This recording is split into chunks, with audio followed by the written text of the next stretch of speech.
pour Cofidis pour aider Brian Cocard. Et là, l'équipe Uno X qui déborde. L'équipe Uno X qui devrait essayer de rouler pour Blikra. Encore Fred Heim. Allez, ils sont rue Chevalier là. Et il reste. Il va rester 2 virages à gauche. Il y a Matthew Walsh pour Groupama FDJ avec Lewis Bauer. Ça va passer très très vite. Ils sont à combien là, 60 km/h. Gerben Tichten est bien là. Dossard 15, Allez. plein milieu de l'écran. Et il va falloir le suivre. Il est arrivé deuxième l'an dernier. Gerben Tichten, le Belge. 5 victoires en 2023. Allez, nous sommes dans le dernier kilomètre. Dernier kilomètre, 4h31 de course. Départ à Chinon, au pied de la forteresse royale. Et c'est parti. Ça emmène du côté de l'équipe Uno X de très très loin. Le train est emmené, le train est emmené. C'est parti, Brian Cocard dans la roue. Brian Cocard est dans la roue. Brian Cocard qui n'arrive pas à déborder. Et victoire d'Uno X. Et sa victoire de Blikra. Erlen Blikra de l'équipe Uno X. Et Brian Cocard deuxième, je crois. Ouais, Brian Cocard deuxième et sûrement Biermans qui va de nouveau chercher le podium. Il a bien résisté.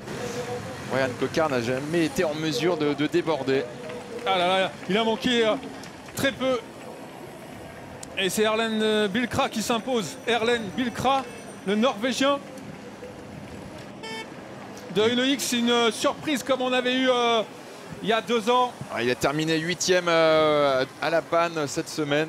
À 8e, ouais, c'est passé à travers les chutes. Il a pu sortir un bon sprint. Donc, dans la catégorie des sprinteurs quand même, Blikra. Oui. Gros travail de l'équipe Uno X dans le final, qui a été récompensé par cette victoire d'Erlen Blikra, le Norvégien. Une équipe essentiellement composée de Norvégiens et de 2 Danois pour cette épreuve. Et Brian Cocard qui avait fait 2e derrière Nasser Bouhanni, c'était en 2022. Eh bien, bis repetita pour Brian Cocard. Alors on voit cette arrivée avec Tichten qui était bien lancé, mais là qui a dû freiner. C'est vrai qu'il aurait pu surprendre de derrière. Ah, il s'est fait tasser. Il était peut-être le plus fort, Tichten, le Belge. C'est même.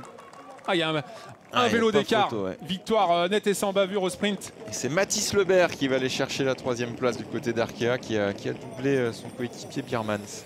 Ah, c'est plus Biermans.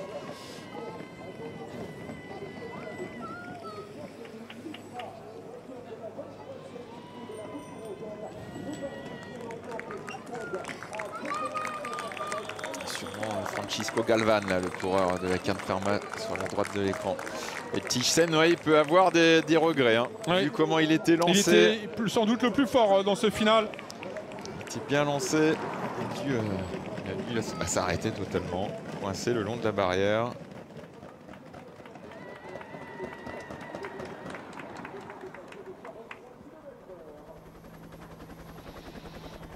Voilà, c'est sans doute sa plus belle victoire. Je suis en train de regarder le palmarès d'Erlen Blikra, norvégien né en 1997. Donc il a 28 ans. Et le classement avec Blikra, Cocard, Tichten qui est finalement 3e à la photo finish. Venturini, ouais, j'avais vu Lebert, mais non, c'est Venturini devant son coéquipier Biermans. Et vous voyez la basilique Saint-Martin, la tour Charlemagne, la ville de Tours. Si c'est Venturini qui va faire 4, il peut regretter ses efforts, surtout le final. On l'a vu omniprésent dans les 20 derniers kilomètres. La basilique Saint-Martin avec Saint-Martin sur le dos, mais la tour Charlemagne. On va revoir ce sprint, ce final. Cette dernière ligne droite, rue Giraudeau, au terme de 400 mètres. Et les Uno X qui ont fait le boulot pour aller chercher cette victoire. Brian Cocard était bien seul de la Cofidis, malheureusement, pour qu'il soit emmené. et il était trop puissant. C'est dommage, Lecoq était juste derrière, mais n'a pas réussi à remonter. Le vainqueur du jour, Erlen Blikra. Bravo à ce Norvégien.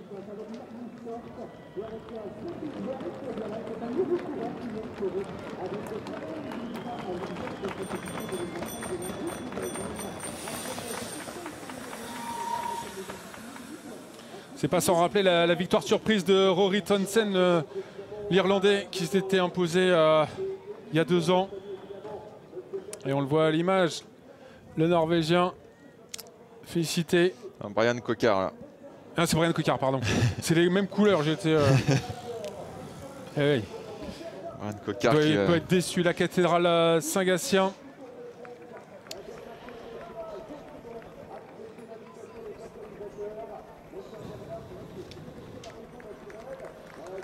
Un livre ouvert de l'art gothique, bâti entre le XIIIe et le XVIe siècle, sur les vestiges de la cité gallo-romaine. Elle renferme le tombeau des enfants d'Anne de Bretagne et de Charles VIII. Et le parvis de la cathédrale Saint-Gatien à Tours, avec le musée des Beaux-Arts derrière et son jardin. Et la place Françoise Sicard. Et bon, on profite de cette lumière, ça fait du bien cette lumière. Nous sommes le 30 mars 2025 et le soleil est au rendez-vous pour cette fin d'étape pour la route Tourangelle et cette victoire du Norvégien. Vous voyez la gare de Tours et le palais des congrès du Vinci, construit par Jean Nouvel. Enfin, l'architecte était Jean Nouvel. Et la gare de Tours en arrière-plan. La victoire de Blikra, le Norvégien, devant Kubis. Alors non, ça c'est le classement de la Coupe de France, pardon, évidemment. Donc, ils sont maintenant 5 avec 70 points, puisque la victoire c'est 70 points. Donc ils sont quelques-uns à peut-être une petite erreur de classement à mettre à jour. Il devrait être que 4. C'est 50 points la victoire. Ouais. Allez, la place de la gare.